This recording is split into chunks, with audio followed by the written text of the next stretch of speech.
It seems that the Masterpiece line has come a long way. They've really pushed the limits of the cartoon accuracy with Takara, with the third party, and all of those. But today I want to talk to you about the whole topic about, is it too Toon? For a lot of people, there are a lot of figures that are too Toon. Is it real world that you really want? Or is it something in between? I was surprised that it's been almost 2 years since we've had this conversation. We're going to have this conversation again. There have been a lot of things changing. And is the market about to shift again? Talk about this coming up.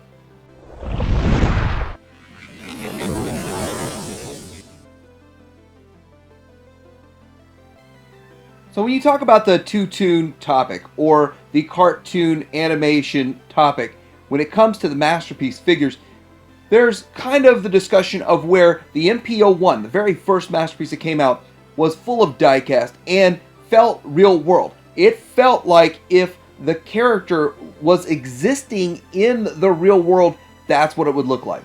Now we've kind of gotten to MP44, where MP44 sort of feels like it walked directly out of the cartoon and is here, but they still have some elements like chrome, and I think the element of the chrome just adds that extra flair to it.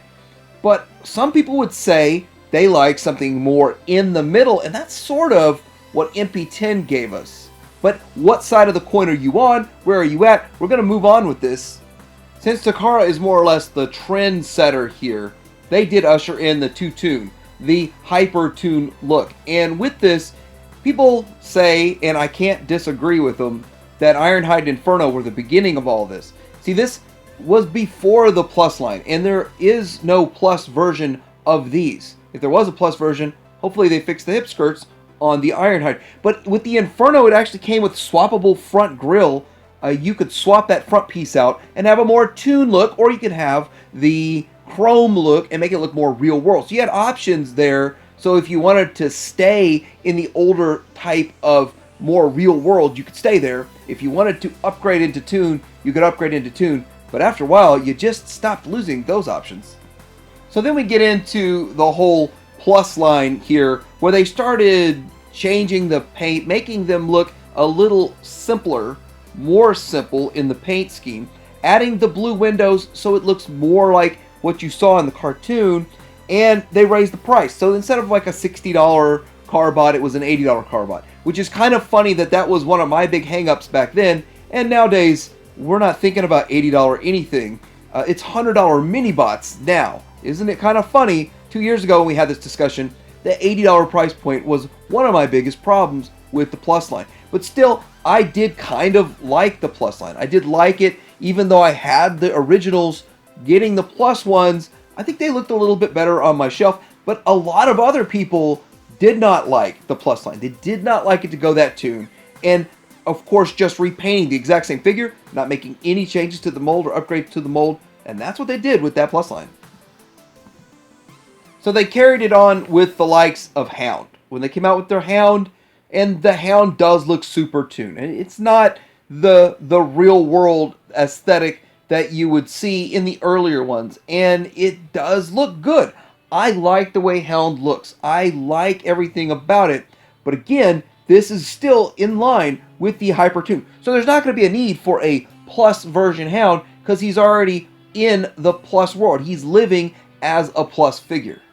Now, I thought it was odd, actually I didn't even notice it at first, but when they put out the Bumblebee 2.0, this figure, they got rid of the blue windshield. So they cut away from where they're going, the whole direction of the Plus line, is where they started back in the day. And it didn't dawn on me at first, but why are they getting away from the blue windshield? I actually thought it might have just been a manufacturer error, a mistake on their behalf. Somehow we slipped up and just put these frosted clear windshields in and windows in, and not the blue windows like they were doing with all of the other releases. So that was kind of a strange one there. Everything else about Bumblebee looks very Toon, but the windshields are getting away from the rest of the aesthetic. Doesn't quite match the rest of the team, especially when he's transformed into his alt mode.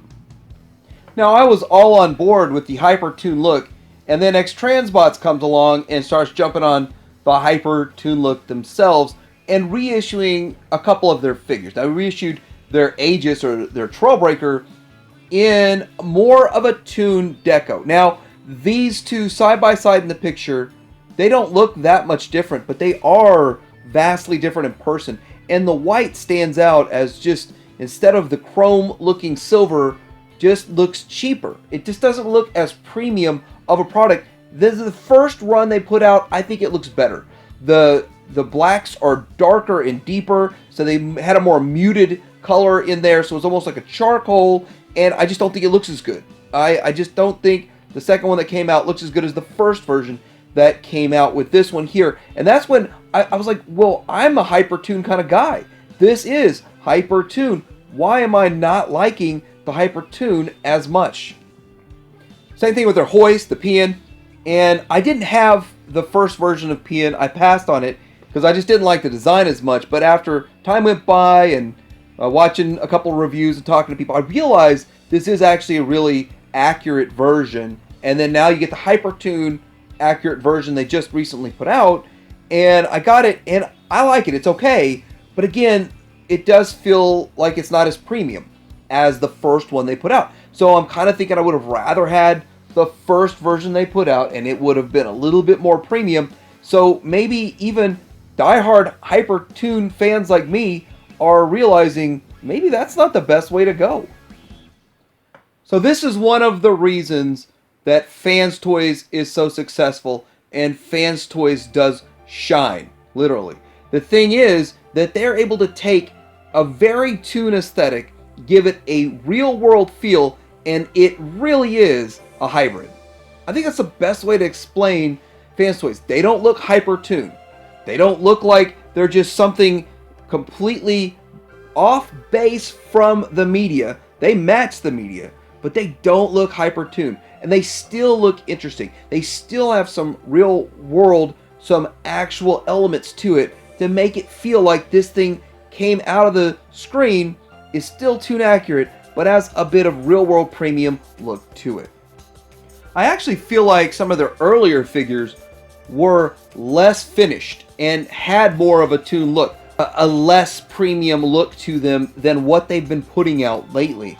And with that companies grow over time. And Fans Toys, I believe Fans Toys has done a great job of growing and giving us what we want as collectors and continually putting out great looking figures year after year. If you look at the early days, these are not bad figures, but what they're putting out now is better. And when they put the 2.0 versions out, which is something that's starting to be a new thing for Fans Toys, as long as Fans Toys is still around, of course, that will still be a phenomenal look to it, an improvement in design. But they do one thing that is kind of interesting. I don't know if it's a good thing or a bad thing, but they do put like an X version or a T version or an L version, so it leaves you guessing. Just like in the case of the Sheridan. Now, we all saw really shiny paint. We saw the paint and we were going to get it like a metallic look. They muted it down when they released it, and then now people are wondering, will we get one that gets the metallic paint, the metallic look? So there's some question mark to it, but I do think that the muted down one is more Toon accurate than a super shiny one. So will we get it? Who knows? Same thing with the Hunk. It came out, and as we kind of expected, they did not give us the metallic look to it. They gave us a more of a Toon look. So it's still has some real world elements to it. It still has sort of a hybrid look to it. It's not hyper Toon. It's still in line with kind of what they do, but not the metallic look that a lot of us were expecting. And again, a lot of other people did not want the metallic look, and they were very vocal about it. So what does the future hold? Are we about to see a bit of a shift in direction from Takara? Who knows?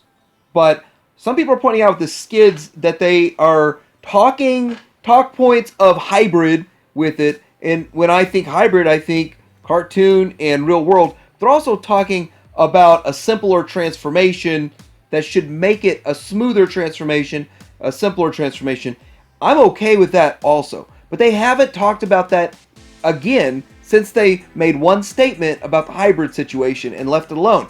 So when you look at this, it does show that on the right, on the far right, X-Transbot's Savant, is more Toon accurate than what Takara is going to put out.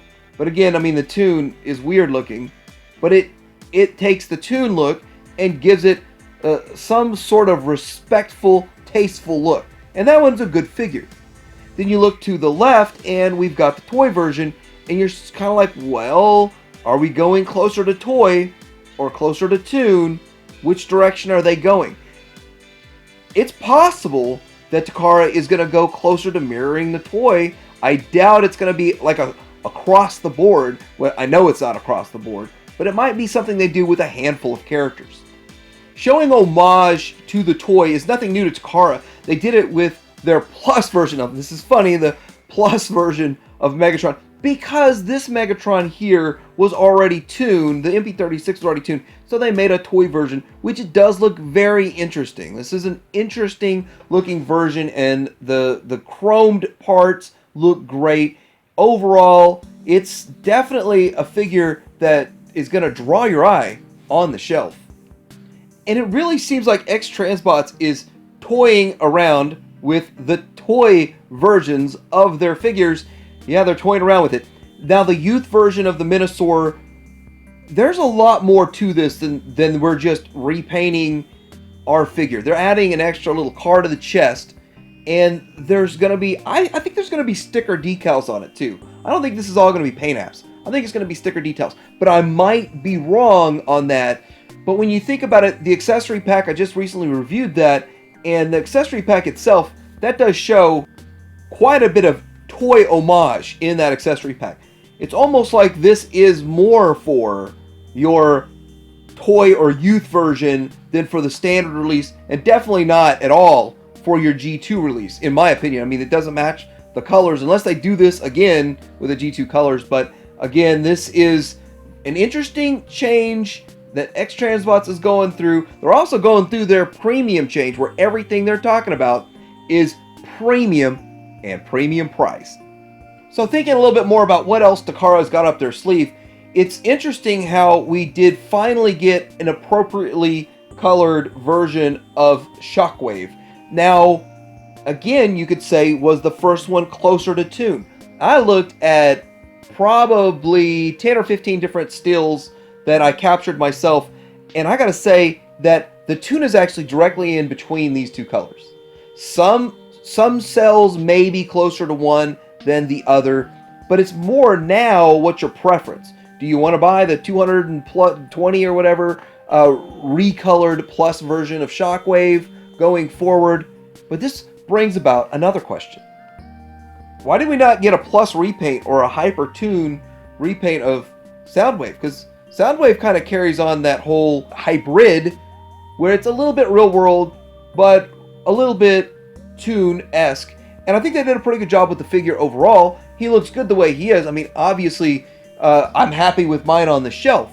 But I'm just curious why they didn't proceed with a Toon version of him. And it's almost like, well, maybe we're not going to be Hyper Toon anymore. But then we start seeing the Seekers, and the Seekers look Hyper Toon. So it's really kind of hard to figure out what Takara has up their sleeve. I don't think they're going to go full on toy anything. I don't think they're going to do a toy revolution. I think it's going to be more of a couple of characters, they go that route, and a couple of characters, they continue with their Hyper Toon. I don't think they're going to slip away from their highly Hyper Toon aesthetic that they've been going down for a while, other than a couple of one-offs and a couple of repaints. And we can, of course, go on longer talking about what direction Make Toys is going. Are they still going forward, or are they just dissolving? But they did put up this downbeat, and this downbeat seems to be more toy-esque. So it's kind of an interesting trend that's out there, but at the end of the day, they did make a very Hyper Toon version of Jazz, and I think a lot of people have this in their collection and are pretty satisfied with it. Will Takara make one? I mean, why have they not made one? We all discussed why. We know there's plans for Fans Toys to make one, and we know Fans Toys will have a hybrid look to it. It will not be Hyper Toon. It will be Fans Toys. And if X-Transboss tries to make one, it seems like they're gonna copy Fans Toys more than Takara. So what do you think about the state of the Toon or the Hyper Toon look? Are you more of one that likes a real world look? Do you like it somewhere in the middle? Let me know in the comments below. Like and subscribe. Tydirium Hanger out.